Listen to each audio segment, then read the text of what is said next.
મહાદેવ. શ્રાવણના પવિત્ર માસમાં અમે તમને પાંડવો દ્વારા સર્જિત એક મંદિરના દર્શન કરાવીએ છીએ. આ મંદિર એક જ રાત્રિમાં પાંડવો દ્વારા સર્જિત થયેલું છે. તેની અંદર શિવલિંગ છે, તે પણ પાંડવોએ જે તે સમયે સ્થાપિત કરેલું છે.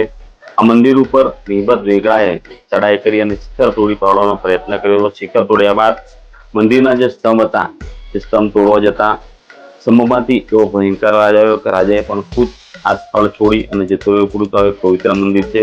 આ મંદિર લીમખેડા તાલુકાના હાથીદરા ગામમાં છે.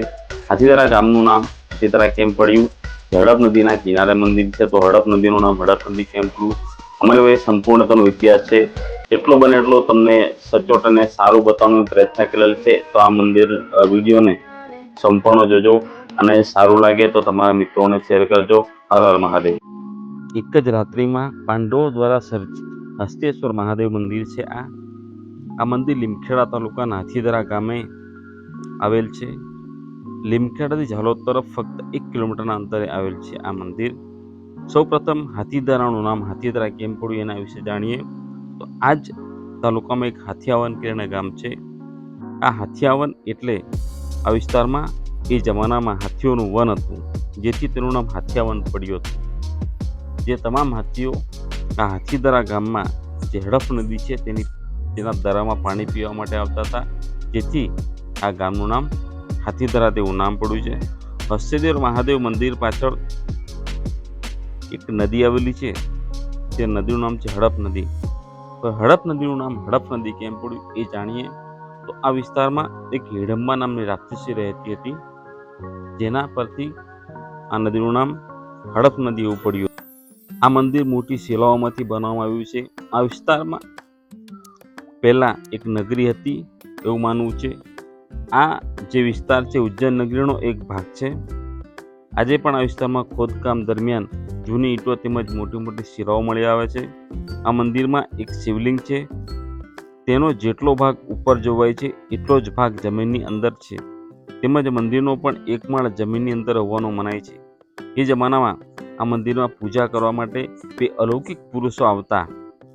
બંને અલૌકિક પુરુષો હડપ નદી તરફથી રોજ સવારે 4 વાગ્યાના અરસામાં આવતા અને જેમાંની એક જે મહાત્મા હતા તેમની હાઈટ 3 ફૂટ જેટલી હતી અને બીજા હતા તેમની હાઈટ 6 ફૂટ જેટલી હતી.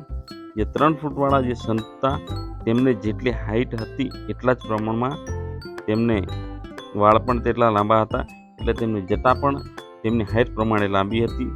એ જ સમયે મંદિરના જે સામેની બાજુનો ભાગ છે એટલે પૂર્વ બાજુ તરફથી એક નાગ દેવતા આવતા હતા અને નાગ દેવતા આવી શિવલિંગ ઉપર પ્રકાશ પાડતા અને બંને સંતો જે હડફ નદી તરફથી આવતા હતા તે આ પ્રકાશ થયા બાદ મંદિરની આરતી પૂજા કરતા અને ત્યારબાદ જે દિશામાંથી આવતા હતા તે જ દિશામાં પોતપોતે એ જ સમયે જઈ અને ત્યાં એક અંધારામાં વિલીન થઈ જતા. આ મંદિર ઉપર તે જમાનામાં મહેમદ બેગડાએ ચડાઈ કરીને મંદિર તોડવાનો પ્રયત્ન કર્યો હતો. મંદિર તોડતા સમયે તેમણે મંદિરનું શિખર તોડી નાખ્યું હતું. ત્યારબાદ જે તેના 4 સ્તંભ ઊભા હતા તે સ્તંભ તોડતા એક સ્તંભ પર ઘા કરતા સૌથી મોટો ભયંકર અવાજ થતા તે અવાજ તેમની સેના અને રાજાને સહન ન થતા રાજા તેની સેના સાથે પરત ફર્યા હતા. જે સ્તંભ પર પ્રહાર કરવામાં આવ્યો હતો તે સ્તંભ આજે પણ ઝૂકેલી હાલતમાં છે. મંદિરની સામે ભાગે એક મોટું મેદાન આવેલું છે. આ મેદાનમાં દર વર્ષે ફાગણ માસમાં એટલે કે હોળીના 3 દિવસ પહેલાં 11નો મેળો ભરાય છે. આ 11નો મેળો આજે પણ ભરાય છે અને મેળાના દિવસે આજુબાજુના ગામના જેટલા પણ યુગલોના લગ્ન હોળી પછી થાય છે તે તમામ લોકો આવતી 11સે આ જે શિવજીનું મંદિર છે તેની પાછળ જે ગ્રાઉન્ડ છે એટલે શિવજીના ફરતે જે પ્રમાણે મંડપના 7 ફેરા ફરે છે તે જ પ્રમાણે ફરી લગ્ન પછી પણ આ શિવજીના મંદિરના 7 ફેરા ફરે છે. 7 ફેરા ફરતા દરમિયાન આ લોકો 7 પ્રકારના અનાજ હાથમાં રાખે છે અને એક નારિયેળ હાથમાં રાખે છે અને એક પાણીનો લોટો અનાજને નારિયેળ પર મૂકી અને પાણી છાંટતા 7 ફેરા ફરે છે. તે સમયે 7 ફેરા ફરતા સમયે આ લોકો પોતાના શરીર પર જે રીતે લગ્નમાં પીઠી ચોળે છે તે જ પીઠી જે તે દિવસે પણ ચોળી અને લગ્ન ગીતો ગાતા ગાતા 7 ફેરા ફરે છે. આ 7 ફેરા ફર્યા બાદ આ વિસ્તારના લોકો એવું માનતા હતા કે હવે મારા સંપૂર્ણ લગ્ન થયા છે. એટલે એ પ્રથા આજે પણ યાદ છે કે અમુક યુગલો આજે પણ આવી અને શિવજી મંદિરના 7 ફેરા ફરી અને પોતાના લગ્ન સંપૂર્ણ થયું તેમ માને છે.